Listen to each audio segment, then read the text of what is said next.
welcome to our channel Educational Tubes.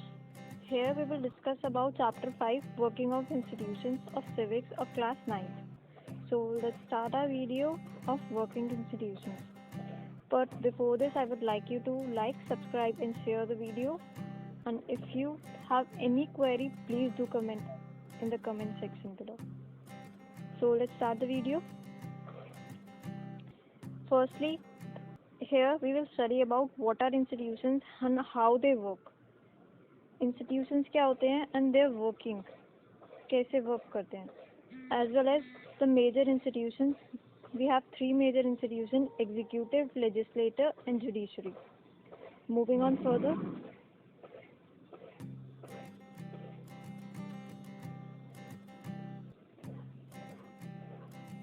How major policy decisions are taken. हम major policy decisions related to any policy if there is, वो decisions कैसे लिए जाते हैं. So let's see this topic.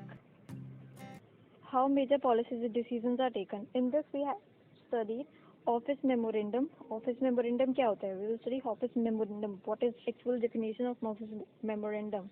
Here office memorandum is issued order. Firstly it is an order that is issued by the government of India. क्या है ये? एक order है, authoritative order. Order means order कर दिया मैंने किसी चीज़ को. I am ordering you to go and sit there. That is an order. तो ये एक order है जो कि issue कर रही है government of India on 13th of August 1990. August 13, 1990. Here year is important. You have to memorize the year 1990. अब यहाँ पे क्या हो रहा है कि ये issue तो गवर्नमेंट ऑफ इंडिया कर रही है, बट किस के लिए, bye whom? So in particular to this it is signed by the Department of Personal Training in the Ministry of Personal Public Grievances and Pension.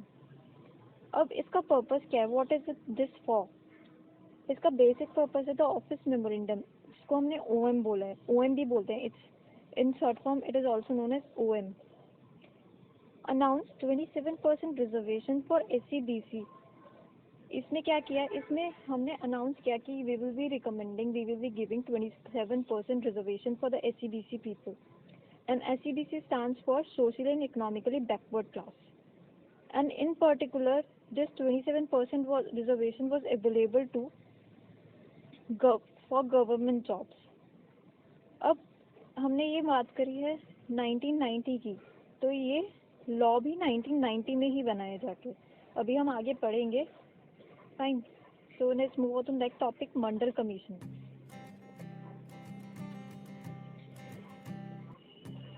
So what is Mandal commission? Mandal commission को हम second backward class commission भी बोलते हैं. It was appointed in 1979. हमने 1979 में Mandal commission appoint किया था.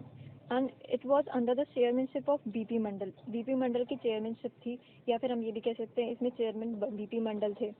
Therefore हम इसको मंडल कमीशन भी बोलते हैं, क्योंकि चेयरमैन BP मंडल हो गए, इसलिए हमने यहाँ पे ड्राइव कर लिया नेम मंडल कमीशन. अब इसका पर्पस क्या था? To be framed in particular. What was the purpose of framing the Mandal commission?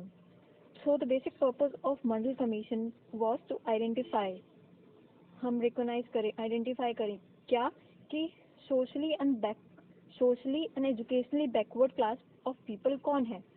हमको 27%, अभी हमने पढ़ा ना, हमको 27% रिजर्वेशन देना है, पर हमको 27% रिजर्वेशन देने के लिए ये तो पता होना चाहिए ना कि 27% रिजर्वेशन किसको देना है.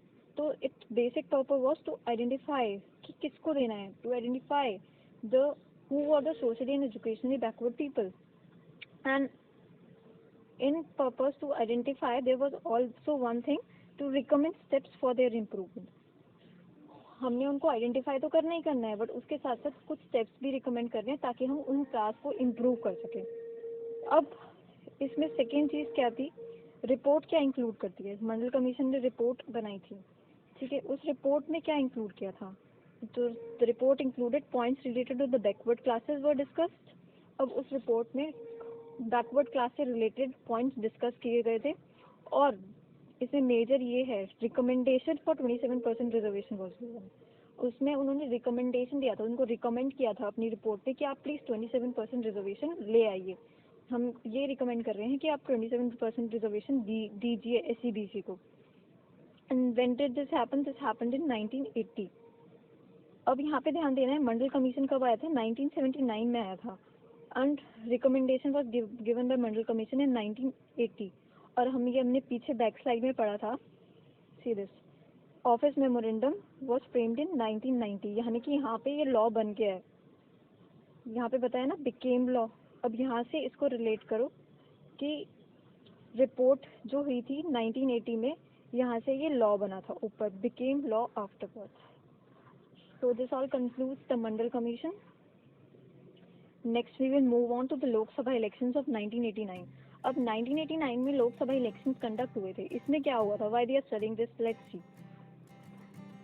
In Lok Sabha election of 1989, Janata Dal क्या है? एक पॉलिटिकल पार्टी है. तो Janata Dal political party in its election manifesto, अपने इलेक्शन एजेंडा में इस पॉलिटिकल पार्टी ने क्या किया? इलेक्शन मैनिफेस्टो इन प्रमोशन भी बोल सकते हो. अपना प्रमोशन करने के लिए इसने क्या बोला? प्रॉमिस किया to implement Mandal commission report. Mandal commission ने रिपोर्ट दी थी ना कि हम 27% रिजर्वेशन ले आइए. तो इस जनता दल पार्टी ने, जनता दल क्या है? पॉलिटिकल पार्टी है. इसने अपने इलेक्शन मैनिफेस्टो में क्या किया? प्रॉमिस किया कि हम इम्प्लीमेंट कर देंगे मंडल कमीशन की रिपोर्ट को. कब? अगर हम पावर में आ गए तो. इफ इन पावर, अगर हम पावर में आए तो. अगर जनता दल पावर में आई, सो दिस समराइज, अगर जनता दल पावर में आई तो वो मंडल कमीशन की रिपोर्ट, यानी कि 27% वाला रिजर्वेशन, कौन सा 27% वाला रिजर्वेशन ले आएगी. So let's move on to the next point. Janata Dal come in power. और क्या हुआ? जनता दल पावर में आई, यानी कि जनता दल वो 1989 का इलेक्शन जीत गई. वेयर ऑफिशियल मेमोरेंडम, और फिर क्या हुआ? Official memorandum regarding reservation. किस चीज़ का था? रिजर्वेशन का था. कैसे रिजर्वेशन? 27% रिजर्वेशन. वो ब्रॉट, वो आया. Here VP Singh became the prime minister, और यहाँ पे वीपी सिंह प्राइम मिनिस्टर बने. So thank you for watching the video. Hope you liked the video. Do liked it, and do subscribe for our channel. And if you have any query, do put it down in the comment section below. Your comments and your queries will be answered. And in case you find our video useful, do share it. And till then, see you in the next video.